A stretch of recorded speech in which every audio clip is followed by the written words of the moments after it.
Derrick Lewis made history at UFC Fight Night 174, pounding out Alexei Oleinik in the second round to become the #1 guy for knockouts in UFC heavyweight history.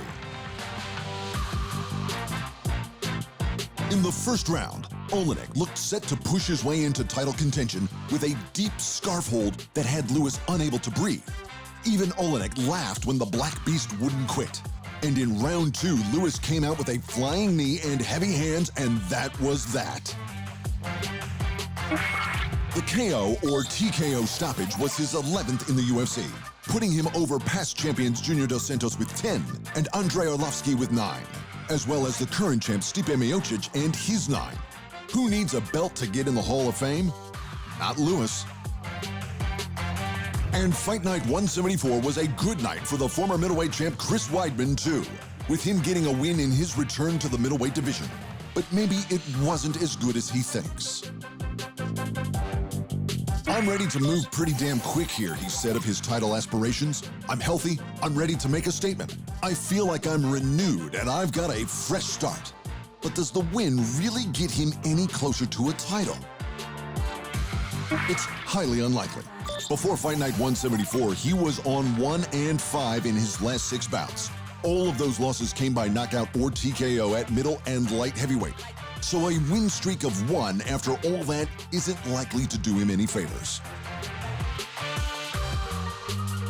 He might have his next opponent though, the man who started Weidman's losing streak and took his belt. The former champ Luke Rockhold is rethinking retirement, and a rematch with Weidman reportedly has him interested. To boxing, where the proposed lightweight unification bout between Vasyl Lomachenko and Teofimo Lopez is again in jeopardy, this time due to a pay dispute.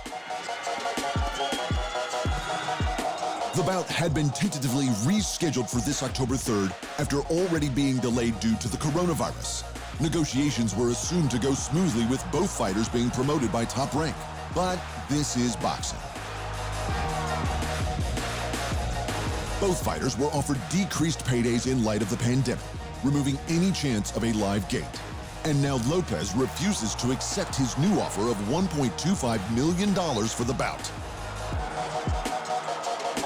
"We were willing to take a haircut from what was expected before, but not one of the magnitude presented to us," reasoned Lopez's manager.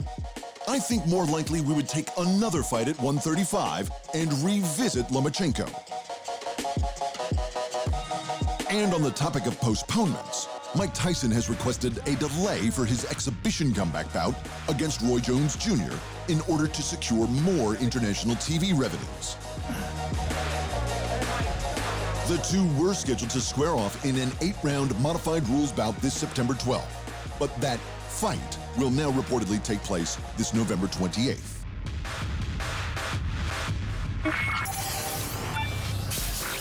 With no fight of the night at UFC Fight Night 174, Darren Stewart, Kevin Holland, Andrew Sanchez, and Gavin Tucker each picked up a $50K performance bonus.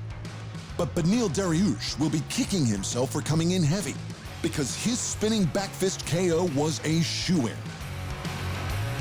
At Bellator 243, the 3-time lightweight champ Michael Chandler scored a first-round knockout in his rematch with the former UFC champ Benson Henderson. Timothy Johnson scored a first-round knockout as well against Matt Mitrione in the battle of former UFC heavyweights.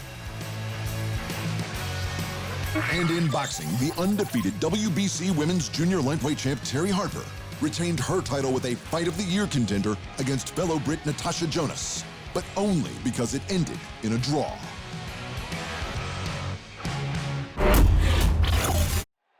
Thanks for watching, and remember, if you want more fight sports in your life, just hit the subscribe button.